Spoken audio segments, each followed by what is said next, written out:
Imaginons un instant le scénario suivant. Le réveil sonne, et pendant que le café coule tranquillement, un assistant numérique invisible a déjà lu et trié tous les emails de la nuit. Ah, le rêve absolu, quoi. N'est-ce pas? Il a synthétisé les urgences sous forme de mémo vocales, il a mis à jour un tableau de bord financier hyper complexe en croisant des données mondiales, et il a même publié la mise à jour d'une application mobile pro. Le tout sans qu'aucun être humain n'ait touché à une seule ligne de code, j'imagine? Exactement, sans ouvrir le moindre navigateur web. Ce qui ressemblait littéralement à de la science-fiction il y a encore un an, c'est devenu une réalité technique complètement documentée. Et aujourd'hui, dans notre exploration détaillée, on va comprendre précisément comment une telle automatisation est possible. Et c'est vraiment le cœur de notre analyse d'aujourd'hui. Ce scénario, c'est plus du tout un concept théorique. C'est l'application directe de ce qui se passe quand on arrive à fusionner une mémoire parfaite avec une capacité d'exécution quasi illimitée. Ouais. Parce que jusqu'à très récemment, le vrai goulet d'étranglement de l'intelligence artificielle, c'était pas son intelligence brute. C'était plutôt la mémoire, non? Le fait qu'elle oubliait tout en cours de route. C'est ça, son incapacité à retenir un contexte précis sur le long terme. Et surtout son incapacité à agir concrètement sur nos ordis. Ok, décortiquons cela. Parce que pour notre auditoire qui suit l'évolution technologique, l'enjeu est juste colossal. On a épluché une série d'analyses de sources récentes, notamment les travaux de Tony Lotis, d'Ala Javier Rivera et d'un créateur très pointu sur Mastodon. Des sources vraiment fascinantes. Ouais. Et elles convergent toutes vers la synergie de deux outils spécifiques en fait. Google Antigravity d'un côté et Notebook-LM de l'autre. Pour visualiser la chose, faut imaginer Antigravity comme des mains capables de tout construire, de coder, d'assembler des logiciels, quoi. Voilà, et de l'autre côté, Notebook-LM, lui, agit comme le cerveau externe de l'opération. Une entité qui peut stocker des bibliothèques entières d'informations sans jamais perdre le fil. La mission de cette session, c'est de comprendre les rouages de cette machine, parce que c'est le raccourci ultime pour passer de la surcharge d'informations à l'exécution pure. C'est la possibilité d'avoir un vrai conseil d'administration et une équipe de dev perso dans son ordi, et ça, gratuitement. Absolument. Mais pour comprendre comment ces fameuses mains peuvent construire des trucs aussi complexes qu'un tableau de bord financier, il faut d'abord se pencher sur la fondation même du système, la mémoire. Ouais, parce que si le cerveau fournit des plans complètement faux ou invente des données, la construction s'effondre direct. C'est exactement ça. Et c'est là que l'architecture de Notebook-LM change la donne par rapport au modèle génératif traditionnel qu'on connaît. Alors, c'est un point sur lequel il faut vraiment s'arrêter. Une partie de ceux qui nous écoutent connaît déjà bien le principe du RAG, la génération augmentée par la recherche, où on donne des documents à une IA pour guider ses réponses. En quoi ce que propose Notebook-LM est fondamentalement différent d'un modèle classique genre Gemini, où on aurait simplement glissé un énorme fichier PDF? La différence, elle réside dans la contrainte stricte de l'écosystème, en fait, et la gestion de la mémoire. Quand tu interroges un grand modèle de langage classique, il a toujours tendance à vouloir combler les vides avec ses propres données d'entraînement. Et c'est là qu'on a ces fameuses hallucinations. Exactement. Notebook-LM, en revanche, il fonctionne un peu comme un archiviste en quarantaine. Il crée rien ni éhilo. On y importe des sources, genre des heures de vidéos YouTube, des bases Google Drive, des centaines de PDF. Ouais. Et il devient un expert absolu, confiné exclusivement à ce périmètre-là. Il ne devine pas, il cite. D'accord, mais techniquement, pourquoi c'est si crucial pour la suite des opérations? Ce qui est fascinant ici, c'est que c'est pour une raison très mathématique liée aux tokens. Tu sais, les unités fondamentales de texte que le modèle ingère. Ouais, la puissance de calcul qu'on paye en gros. C'est ça. Chaque modèle a une fenêtre de contexte, une limite de tokens par conversation. Avec une IA classique, lui demander de relire 50 documents à chaque nouvelle question, ça sature cette mémoire directe. Ah, alors qu'avec Notebook-LM, j'imagine que c'est différent. Complètement. La base de connaissances est précompilée. L'IA ne relie pas tout à chaque fois, elle sait déjà où est l'info. L'économie de tokens est juste massive. Ça permet au système de consacrer toute sa puissance à l'analyse et plus à la simple lecture. C'est brillant. Et les résultats de cette architecture précompilée, d'après les sources, c'est impressionnant. Ce cerveau ne fait plus juste du texte. Non, il transforme les formats de manière native maintenant. Ouais, à partir de simples notes, le système de la source Mastodon montre qu'on peut générer directement des présentations PowerPoint complètes avec des diapositives éditables, ou extruder des cartes mentales, comme le montre Tony. Voire même synthétiser l'ensemble sous forme d'une émission audio à 2 voix pour apprendre passivement. C'est une restructuration totale de la donnée. Franchement, ouais. Mais bon, avoir un archiviste brillant, avec une mémoire infaillible et des mains virtuelles prêtes à coder, ça sert à rien s'ils peuvent pas communiquer, s'ils interagissent pas avec le monde extérieur. C'est là que ça devient fou. Et c'est grâce à ce qu'on appelle le système nerveux de l'installation, le fameux protocole MCP. Le modèle contexte protocole. Alors ça, c'est un terme qui revient en boucle dans toutes nos sources. Si on vulgarise un peu le truc, est-ce qu'on peut dire que le MCP, c'est l'équivalent d'un adaptateur universel qui permet à l'IA de se brancher sur n'importe quel logiciel? C'est une excellente analogie, franchement. Avant, pour qu'une IA lise un fichier sur ton ordi ou envoie un message, un développeur devait coder une liaison spécifique entre les API. Ouais, le truc hyper lourd, quoi. Voilà. Alors que le MCP, c'est un standard ouvert. C'est un langage universel qui permet à notre constructeur, Antigravity, de demander l'accès à des bases de données locales ou au cloud sans aucun développement en plus. C'est genre un App Store intégré direct dans le cerveau de l'IA, en fait. Exactement. Et le catalogue de cet écosystème, il donne le vertige. T'as des intégrations avec OpenCode, de la source d'Alejavi pour utiliser des modèles comme Claude ou Llama gratuitement. Via des trucs comme Grok ou OpenRouter, c'est ça? Ouais, tout à fait. Et t'as même Manus, qui permet d'automatiser des tâches sur plus de 60 plateformes différentes. C'est dingue. L'exemple du Monopoly sur Mastodon illustre ça parfaitement. Tu sais, le gars qui demande juste une stratégie pour gagner au Monopoly, et là, bam! Sans lui fournir le fichier. Exact. L'IA utilise le MCP, elle scanne toute seule le Google Drive, elle trouve les bons documents parmi des milliers de fichiers, elle extrait les tactiques et elle fait un carnet de notes propre, sans qu'on lui donne le chemin d'accès. En quelques secondes en plus. Alors, qu'est-ce que tout cela signifie au fond?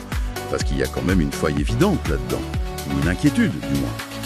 Donner littéralement les clés de son Google Drive à une IA qui fouille toute seule, c'est pas le cauchemar ultime en cybersécurité, ça.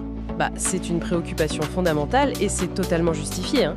Mais la réponse technique est dans le protocole MCXP lui-même. L'IA ne navigue pas librement comme un hacker dans ton système. Ah, on met des barrières. Voilà, c'est un environnement sandboxed, un bac à sable, quoi. Le fichier de configuration du MCXP, c'est un contrat de permission super strict. L'utilisateur définit à l'avance que l'IA a un droit de lecture seul sur un dossier précis, par exemple. D'accord, donc le contrôle reste totalement humain, même si l'action est automatisée. Toujours. Et ce mécanisme, il illustre la transition historique qu'on vit en ce moment. On passe de l'ère de l'IA générative qui faisait juste du texte à l'ère de l'IA agentique. L'IA qui agit. C'est ça, l'agent autonome élabore un plan, traduit notre langage naturel en commandes exécutables, il ouvre des fenêtres, il prend des captures d'écran, mais toujours dans le cadre strict imposé par l'humain. Et c'est là que ça devient vraiment intéressant. Parce que maintenant que le système a une mémoire de fou avec Notebook LM et une capacité d'action autonome avec le MCP, la question c'est comment on dirige cette force de frappe. L'info générique aujourd'hui, elle n'a plus aucune valeur. Elle est gratuite et infinie. Oui, la seule chose qui compte désormais, c'est l'hypercontextualisation. Le sur-mesure absolu. Absolument. Et pour obtenir ce sur-mesure, les sources parlent d'une configuration minutieuse, avec des fichiers de compétences, les fameux skills.md. Et les fichiers de comportement, genre brain.md, oui, ce sont plus de simples prompts de 2 lignes. Ce sont des manifestes complets en fait. Genre, on code la personnalité de l'agent. On code ses névroses, ses standards de qualité, son ton, sa méthode d'analyse. On lui donne un cadre cognitif avant même qu'il lise la moindre donnée. Ah ouais. L'exemple de Tony avec l'audit de la marque de café Premium en France est génial pour illustrer ça. Le paramétrage a activé le mode « recherche approfondie ». Et l'agent n'a pas juste fait une remarque superficielle. Non, il a analysé les concurrents et mis le doigt sur un défaut profond. Le manque de découverte guidée pour le client. Et il est allé jusqu'à critiquer la direction artistique. Il a déconseillé le fond blanc pour le site web. Bah oui, le fond blanc, ça fait clinique, pharmaceutique. Ça casse complètement le côté premium du café. L'IA a agi comme un directeur artistique hyper pointilleux, quoi. Ces niveaux de détail, ça pousse le système à s'adapter à des contraintes qui semblent absurdes même. Regarde le test de Mastodon. Ah, la stratégie sur 90 jours. C'est ça. Une boîte qui vend des kimonos de créateurs et du café depuis l'Afrique, avec 20 000 $ de chiffre d'affaires. Et le propriétaire précise qu'il a un berger allemand. N'importe quel vieux modèle aurait complètement buggé sur le berger allemand. Il aurait fait une liste marketing générique. Mais là, non. L'IA intègre l'info. Elle fusionne ça avec Notebook LM et structure un plan où les horaires de promenade du chien sont des blocs de temps pour écouter des appels de prospection. C'est chirurgical. Ça colle parfaitement à la vraie vie de ce gars-là. Et si l'on relie cela à la situation dans son ensemble, il y a une leçon fondamentale. Ce type d'agent, correctement configuré, va d'abord s'arrêter pour poser des questions de cadrage avant d'agir. Du genre... Il demande le marché cible, les flux logistiques entre les kimonos et les cafés. Il agit comme un vrai consultant associé au capital en fait. Il veut comprendre avant d'allouer ses ressources. D'accord, donc la théorie parfaite et la stratégie sur mesure, c'est fait. Mais là où cette technologie bascule vraiment vers la production industrielle, c'est l'étape finale, la construction parallèle. On rédige plus des mémos, on crée des logiciels entiers de toutes pièces. C'est vraiment l'étape où Antigravity montre sa vraie puissance. Assembler des interfaces complexes sans qu'un humain touche au code source. L'exemple de la source d'Alejavi avec l'école de plongée Sebi m'a bluffé. L'objectif, c'était un rendu hyper immersif. Et l'IA a utilisé le MCP pour s'interfacer avec Spline. La plateforme de création 3D, ouais. Ouais. Et sans aide, l'IA a extrait les modèles 3D de l'eau, synchronisé les effets sonores avec les mouvements de la souris et mis tout ça dans le code de la page d'accueil. Et la vraie rupture, c'est même pas d'intégrer de la 3D. C'est la gestion du flux de travail par des systèmes multi-agents. L'orchestration ne repose plus sur une seule IA qui fait tout étape par étape. Attends, je veux être sûr qu'on saisit la nuance là. Au lieu d'avoir un super cerveau qui fait le design, puis le texte, puis le code, on a plusieurs spécialistes IA. Exactement. Alejavi montre ça avec la création d'Aura Finance, une app de finance. La config initiale crée un directeur de projet nommé Alejabot.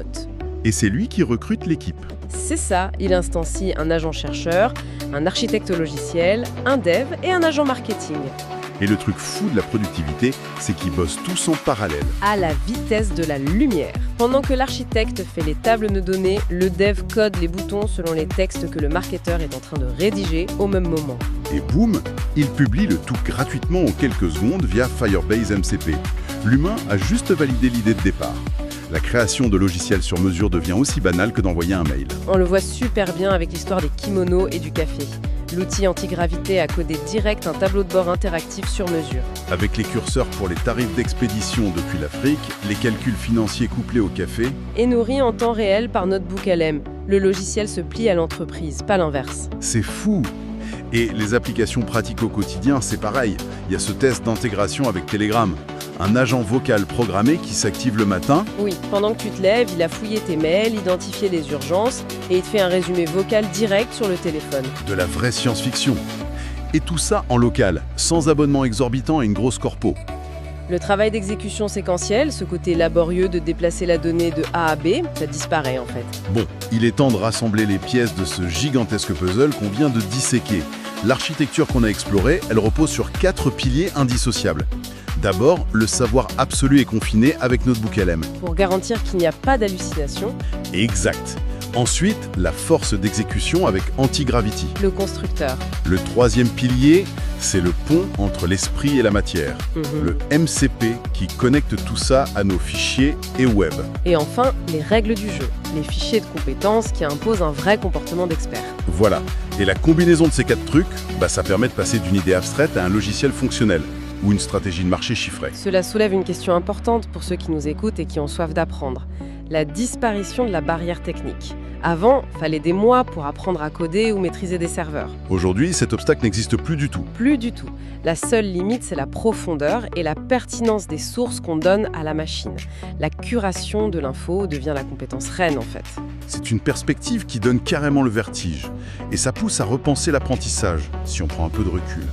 Si des systèmes locaux peuvent assimiler des dizaines de bouquins en une seconde, faire un plan sur mesure, puis coder et designer l'application pour exécuter ce plan, à quoi va ressembler l'apprentissage humain dans 5 ans? C'est la grande interrogation. Si l'IA détient toutes les réponses et l'exécution, la compétence la plus précieuse de l'être humain ne sera-t-elle pas tout simplement l'art de savoir se poser les bonnes questions? C'est une réflexion qu'on laisse ouverte pour clore cette analyse. Merci d'avoir plongé avec nous au cœur de l'information aujourd'hui.